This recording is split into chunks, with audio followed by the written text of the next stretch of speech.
In this video, I'm looking at the crunch game between Anish Giri and Javokhir Sindarov. Now, let's take a look at the standings before we dive into the analysis.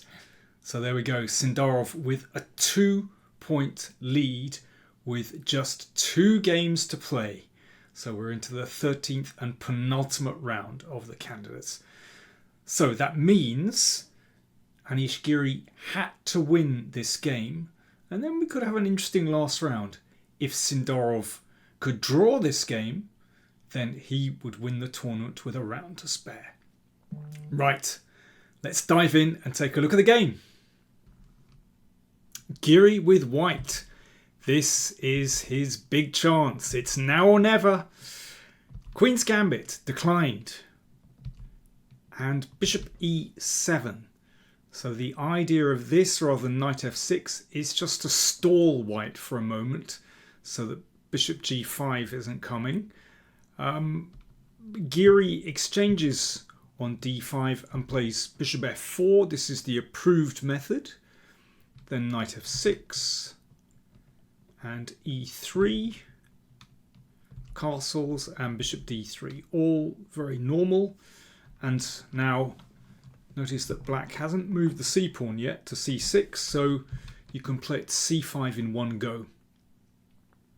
Now you can take on c5 here and get an IQP position, but Giri goes for knight e2, and he's played in this way before. So he's inviting black to push forward, but then white has a chance to get some initiative on the king side. You know, there's no pressure on d4. So knight c6, okay, normal development, and castles. And bishop g4. Okay, so the bishop comes out and puts a little bit of pressure here. So you can see Sindarov is applying pressure on white's center. So, you know, now there's a decision to be made here. You know, do you play in a risky way with f3, but that will weaken the e3 pawn and the bishop will just come around here? Or, well, Giri just exchanges on c5, and that's looks like the best idea. So we've got an IQP position. Black's pieces are pretty active. h3. Now, if the bishop goes back here, then white can chase that down and then play queen b3 and a rook over, and there's going to be pressure. That's a little bit uncomfortable for black. Bishop does a very good job of protecting the king side, actually. So Sindarov played correctly. He exchanged on e2. It's very interesting. He was playing so quickly. In fact, both players were playing quickly here. And he went for d4 straight away. So that means he's basically looking to liquidate. Remember, Sindarov just needs a draw to win the tournament. So, whoops, instead of that, yeah, knight takes would be absolutely fine for black. In spite of the 2 bishops, I mean, really, white doesn't have anything here. So Giri played e4 quite quickly. Okay, it's a pretty normal position. It's been seen before, but this looks quite nice. Now, if white can get this kingside pawn majority rolling down the board with the good old E and F pawns, that could give white some chances. And this d pawn is securely blockaded by the bishop on d3. So, you know, black has to be a little bit careful here. Rook e8, good move. Puts some pressure on the e pawn and controls the e5 square. So the knight hops over. And now knight d7. So that knight can appear on e5 to put some pressure here. And this was the first moment where, I mean, both players had a bit of a think over their next move. You know, they'd been playing pretty much instantly before then. We're on move 14. So there are a couple of things that white can do here. Giri went for a3. Bishop c4 is interesting. You know, to use that bishop actively, looking at f7. It's very, very complicated. I mean, black is extremely well coordinated. You might want to push forward with d3 here at some moment, and that will release these pieces. But this bishop has a nice diagonal. I mean, that would be very complicated. But Giri went for a3, just taking away the b4 square from black's pieces. But knight e5 from Sindarov, putting pressure on the bishop on d3. So that was his first think of the game, really. He spent almost 13 minutes on that move. Giri exchanged, and the reason he did that was so that he could advance his f-pawn. So now he's got these two pawns going on the king side. So both players have achieved something there. I mean, it's good to get rid of that bishop, which is a strong blockader. And the queen is not such a good blockader as the bishop. This bishop on c5 isn't so great. But, well, who knows what's going to happen later on if the pawn manages to advance. These pawns look very interesting for white. So, yeah, I can imagine Giri was pretty happy with the outcome of the opening. But queen b6 from Sindarov. So that connects to rooks. So this rook can come into the middle. And the queen looks at the pawn on b2.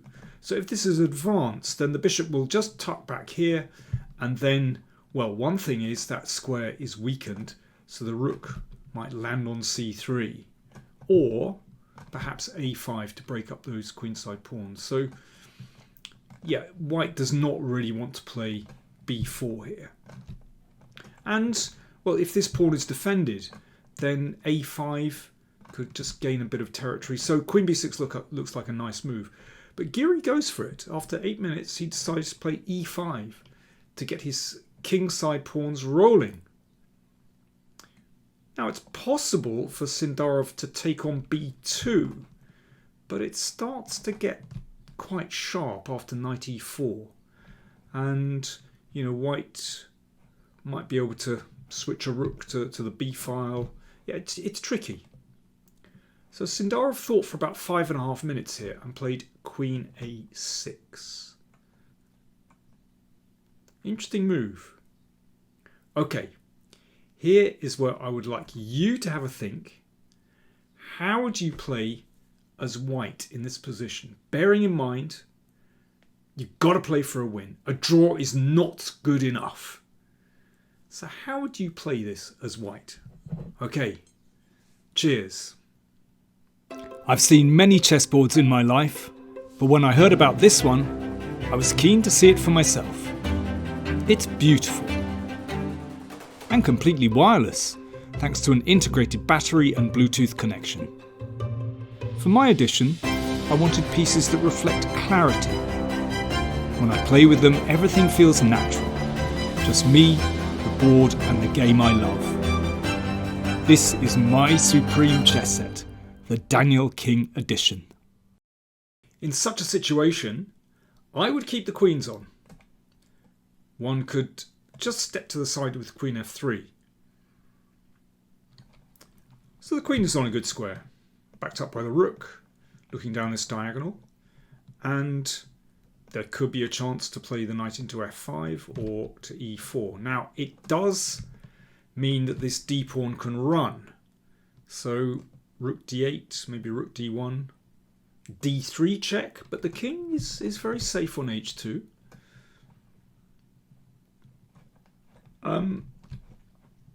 The rooks could pile up on the d-pawn. The knight could come here. Of course, one would very much like to advance the f-pawn. It's still an interesting game. Black, I think, is absolutely fine there. There is counterplay, but is extremely double-edged. But after thinking for about 3.5 minutes, Giri exchanged on a6. Now, that was a slight compromise from black, from Sindarov, because the a pawns are doubled, not very nice pawns. then again, it does simplify the position, and there's not really going to be any kingside attack. So this was, for me, a slightly surprising decision. Giri played knight e4. Now, of course, white has a positional advantage. You know, if this pawn could be blockaded and then these pawns advanced, then that could be nice. Yeah, I mean, I would love to position the knight on d3, but you know, something like knight f2 will just run into d3. That's the problem. Giri went for knight d6. Of course, it looks lovely to plonk the knight on d6. It could be a wonderful octopus knight. But actually, that knight is going to be undermined like this, like with f6. That's the problem. You know, this can be dislodged with f6, possibly bishop c7. So Giri retreated the knight and then played f6, and then Sindarov played f6. And actually, Sindarov is breaking this pawn front down.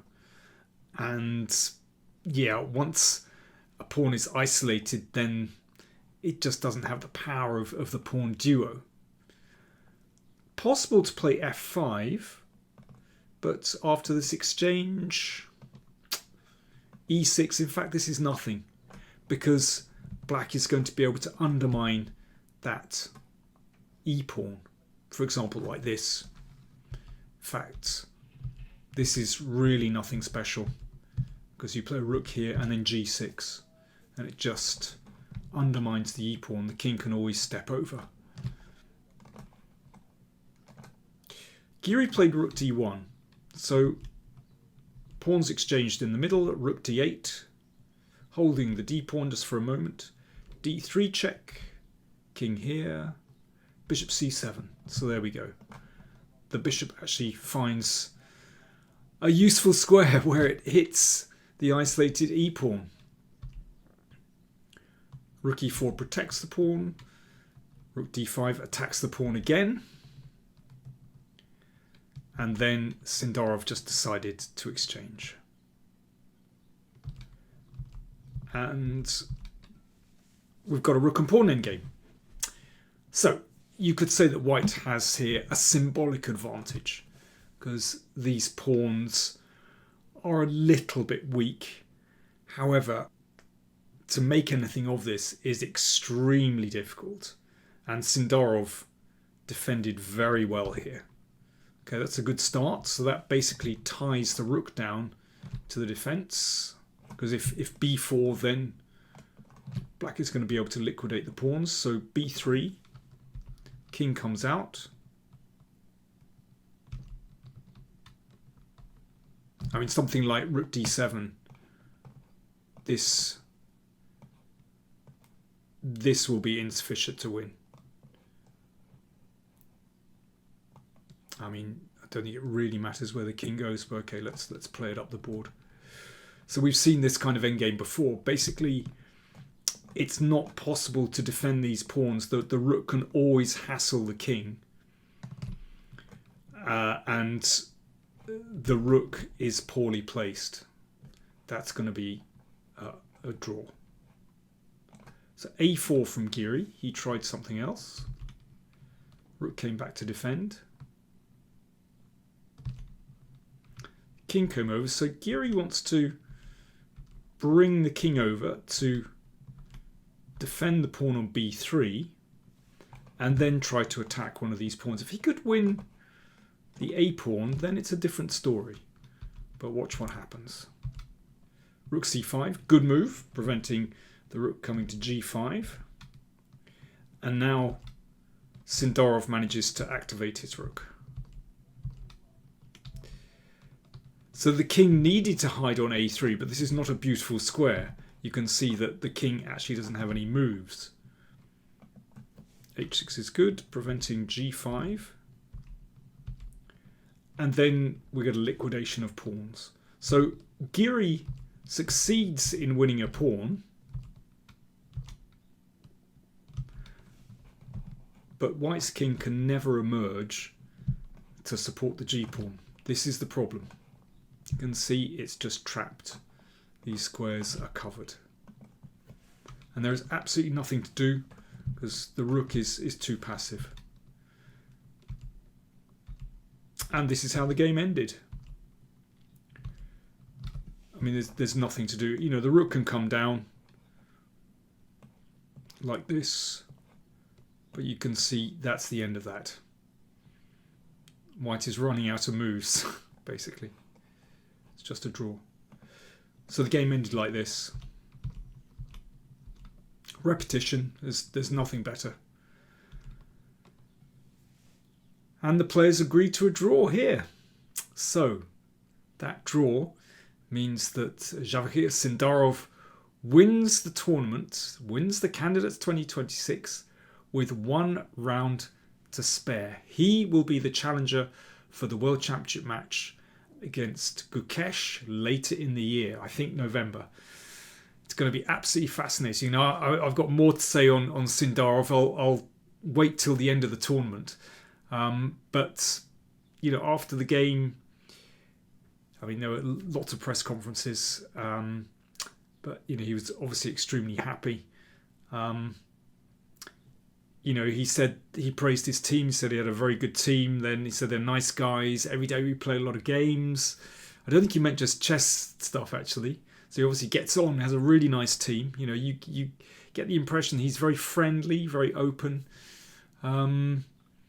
He said, I was lucky in the first round and that changed the tournament for me. Well, I'll have more to say about that. I wouldn't say he was lucky. But anyway. So, Sindarov wins the Candidates 2026. I'm recording this as the other games are still ongoing, apart from Nakamura and Bluebaum, who drew their game. But yeah, Caruana and Prague had a very interesting game, actually. Anyway, thanks for watching.